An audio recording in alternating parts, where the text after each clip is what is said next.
Hey there, it's Katie Jarvis with Managing the Mess. If we haven't met before, I'm a K-6 elementary art teacher, and I teach at a Title I school just outside of Washington, D.C.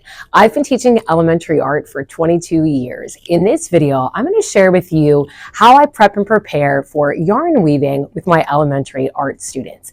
I start yarn weaving in 3rd grade, and I have them use the smallest looms. These are looms that are made out of cardboard. They're already pre-made. I order them through School Specialty, but I also found them on Amazon, and I'll be sure to link them down below. And with 4th grade, I kind of level them up that they do a larger loom. I also add in weaves to increase the complexity for students. In 5th grade, I do the project on the Chinette plate. So these are like a thicker paper plate. Students paint this with a radial design, and then I notch little holes in the edges there, and then they loom this up to do a radial circle weaving. And then I teach all the way up to 6th grade, and I do the llama weaving with 6th grade.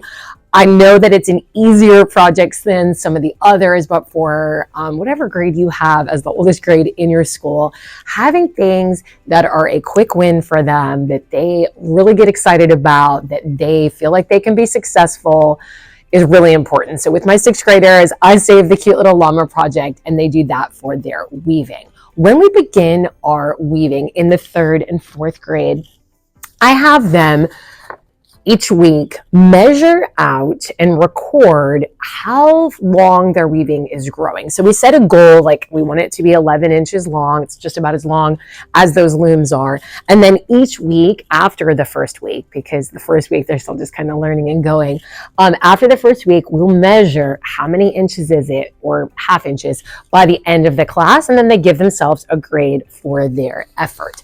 Now on the back of this, I will copy their weaving plan. So this is the one for 4th grade, but I also have one for 3rd grade with that longer, skinnier loom. And what this is graph paper. And before we ever begin weaving, I have them draw out the pattern that they're going to use. Now, one line of graph paper doesn't really equal one line in the weaving. It's just kind of a general overview of how we want the weaving to look. For my students in 3rd grade, we just stick with basic weaving. So they're drawing on here stripes that go all the way across. And then I have them as a challenge somewhere in the middle to end of their weaving do a box. So they have one color on one side and another color on the other side. But that's as complex as we get for 3rd grade. In the 4th grade, we would add a box weave for sure, just like we had done in the 3rd grade. They would also have some stripes that go all the way across. In addition to that, I would challenge them to add at least one triangle into their design, and then have at least one line with Ryan knots that they include. So they draw that out in marker. Some years I've had them cut this out and then slide the graph paper right underneath their weaving. And other years I've had that just sit on the table so that they can see their plan and I can see what they're trying to achieve with their weaving. For weaving, my students do use needles. We use plastic needles. They're probably about 2 inches. They have a large eye, so a large hole in the top of the needle there, and they are very thick plastic. That's the ones you're going to want to look out for. These don't bend as easily as others that I have found that are cheaper in cost. Long needles are used for my 4th grade project. Remember, they have that wider loom. They're also using one with a large eye. That just makes it easier for the students to thread the needle. In this same container, I keep birdies, which is simply just little tiny pieces of construction paper. We're going to use these little pieces of paper to help us to thread the yarn through the needles. I try to set up my yarn so that it is self-serve for students. We put them in these little drink containers from the Dollar Tree. They simply just feed the yarn out where the liquid would come out. When they cut it, they're to leave a little tail for the next person so that they can find the end. What I've done is put the cones of yarn that you get in class packs inside of there, but I found that this works even if you have like a traditional ball of yarn that you might get at Michael's or another craft store. That will work as well to put inside of there. It just really works nicely to have one end of the yarn and have an identified spot where you are keeping it. So when I posted over on Instagram about prepping my looms ahead of time for my students, I got a lot of questions. One of which was, can students do this themselves? If we're talking upper elementary, then the answer is definitely yes. Some students will need some assistance with that, but for the most part, you could have your students make and warp the looms in class. One caution I would have for you is time. It will take almost an entire class period for you to get all the looms set up and ready to go. And something that I didn't think through when I did this was I had about 10, 12 rolls of string. I had 30 kids in the class, so 10 kids were working away and getting the warp strings on there while the other 20 didn't have anything to do. So you may want to do like I do with the graph paper and have them drawing and coloring out their design and then moving on. So it's not everybody at the same time trying to do the strings. That way you're helping less people and there's a little bit less traffic with the students trying to use the string. Now, I do prep these for my students. I do it because I like to save class time. I think it's really worth it for me. I have the entire school year to do this because I don't do weaving until the fourth quarter. I save it because it's really low mess and high engagement. Once I have these set and ready to go, my students can be successful from day one with starting to get into the fun part of weaving. And we will weave for several weeks, meaning I don't have any prep to do because my looms are already ready to go. So it's a really great time for me at the end of the school year to use my planning time to prep and clean and get things ready for the next school year. Now, how do I get these done? Because I don't have a plethora of planning time. I will bring my looms home and it's something that I'll have just kind of like sitting next to the couch. It usually just sits around until the winter time when you're inside watching movies and things on the couch more often. We have a big snowstorm, I'm sick for a week sitting on the couch. That's when I pull these out and get these done, and then they're ready to go for the fourth quarter. Here's how I prep the looms. For the llama project, I will draw these out on just really thin cardboard. I mean, you could use a cereal box, or often I will get cardboard that comes in like math manipulatives and other things that come into the school. Your cafeteria might have some really thin cardboard as well, in between packaging they get for apples or other things. And I measure out and put little notches, little cuts into the cardboard, and then I get the strings ready before the students come in. So I just fish one through the back side like that, and then I go, whoops, make sure it's the first one, and then you go straight down. And then for this one, I wrap it around so it's both on the front and on the back. And then you just repeat. I left a little tail on the back, and then I cut, and then I just tie this in a knot so it forms kind of a X there on the back. And I would definitely do like a double knot here, and then you can cut off any extra string.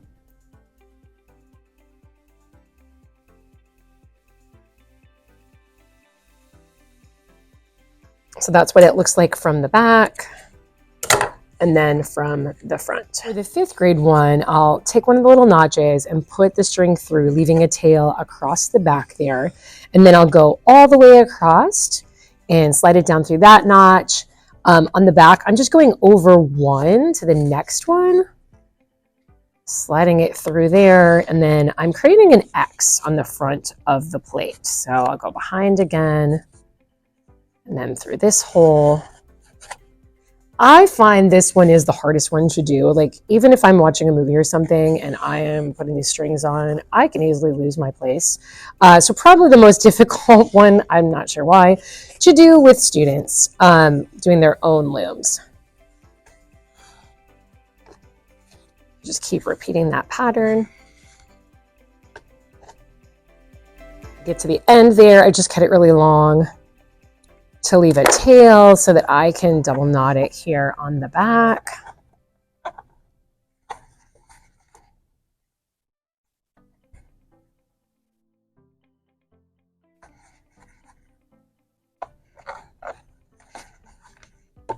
And then I will take a piece of the string and center it on the front. So I might even have enough left on this little tail here to do it.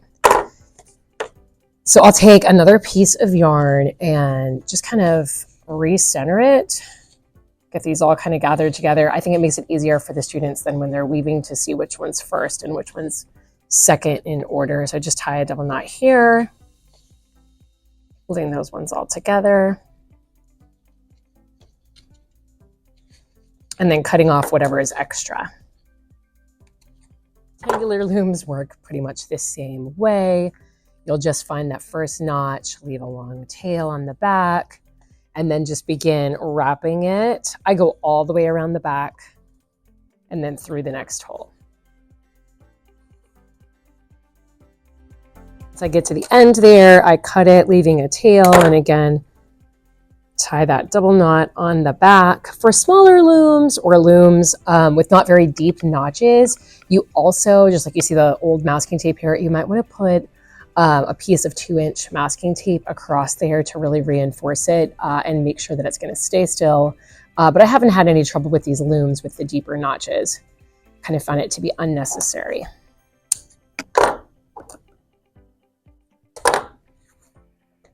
I label my looms by putting mailing labels on the back. Now, this is something that I do for each and every project to keep them organized. I have the mailing labels pre-printed with the seat number, the student name, and their homeroom teacher. And then I'll just put them right onto the loom so that they are labeled and ready to go by class. To start their weaving, I have the students thread their needles. So we take a little piece of construction paper, just cut into a rectangle, and we fold it in half so it looks like a bird's mouth. That's why we call it a birdie. And then the birdie bites the worm. That's the end of the yarn. You could also even go from the side there, and you keep it pinched in between their fingers, and then they slide it through the eye of the needle. So the yarn is inside of the construction paper and you're holding it tight. You slide the paper through there, and then that gets the yarn onto the needle. Once they have it like that, I have them set it down on their desk or their table, and I have a resource projected up on the board, or I often will laminate it and have it sitting at their table of how to tie a knot. And I have that available over on my Teachers Pay Teachers.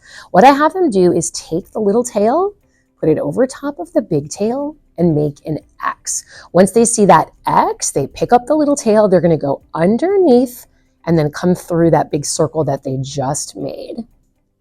Next, they set it down again, and they should see a pretzel. When they see the pretzel, I say, pretend like you're hungry, and you grab it with both hands, and then pull it tight, and that makes the knot. Because we're gonna be tugging and pulling on this, it's really good to have your students practice tying knots, get that X again, pull it through, see that pretzel and pull it tight, and make a double knot. So the yarn is tied to the needle on this side. On the other side of the yarn, we're gonna tie that end to the loom to get started with our weaving. So on that first string going up and down, we are gonna go underneath there, and the students are gonna do the same thing with their knot. They're gonna make it by taking the little tail on top of the big tail, setting it down to see the X, and they're gonna go underneath and through that circle. And then they'll see the pretzel. When they see that pretzel, then they pull it tight, and they'll get that knot. You really want to make sure students know how to tie a knot, because this project has millions of them in it. You can't do it each time. Another student can't help them every time. Every student in the class needs to know how to do that. And then they start the pattern of under one, over one, under one, over one, under one, over one. And then they just go back and forth with repeating that pattern. Now that I've done a line or two, you can see the pattern going this way too. I went under it, I went over it, I went under it. So it's like a checkerboard. Now you'll want to show some mistakes to your students. One of them is forgetting to alternate between under and over. So the last time when I was at the end, I went under. So this time I should go over.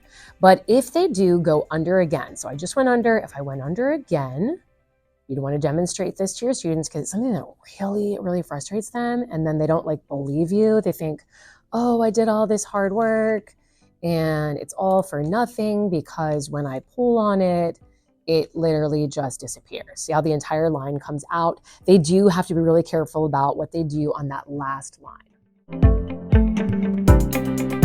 Another mistake you'll want to talk to your students about is pulling too hard. So when they get to the end of the line, they don't want to leave a big loop and have it be loose. On some of the other projects, not on this llama, but on the other rectangular ones, it comes off the loom at the end of the project. So you can't have it loose like this on the ends, because when you cut it off the loom, it'll just fall apart. But you also can't have students pulling like as tight as they possibly can, because the loom will come in. We call it a dress because it gets like really, really skinny. Then the students can't tell what string of the warp is coming next when they've pulled it so tightly. So they have to keep it consistent. So the strings that are going up and down stay going up and down, and it stays even as they're weaving. You'll need to teach your students what to do when they run out of yarn. And ahead of time, when they have not enough yarn to make it all the way back, they need to stop, and they need to take their scissors and cut as close to the needle as they can. And then they're going to tie another knot to stop. This isn't a have to. You could just really have them tuck it in. But I have them tie a knot because I just feel like this is a life skill, and it reinforces, again, in the project, how to do it. I always tell the kids, someday you might grow up and have a boat. What are you going to do? You can't tie up your boat. It's just going to float away. What if you have a dog? You go to the ice cream store and you want to buy some ice cream. You can't tie your dog up while you're eating your ice cream cone if you don't know how to tie a knot. So they need to know how to do this. So they wrap it around that first string, going backwards, and then they leave a little loop. So what that really is right there is that's the X. And then they take the little tail from behind and they pull it through that hole. And then in this kind of knot, they see the pretzel, but they need to go like this.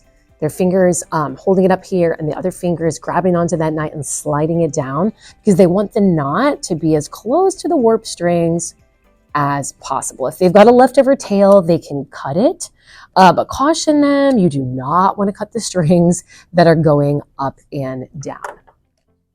I sure hope this video was helpful for you. If you'd like to see more about weaving in the classroom with students, make sure you hit that like button. I'd love to make a video showing the different weaves that I do with my students on those yarn weaving projects. If you're looking for some inspiration for kindergarten, first and second, watch this video on paper weaving next.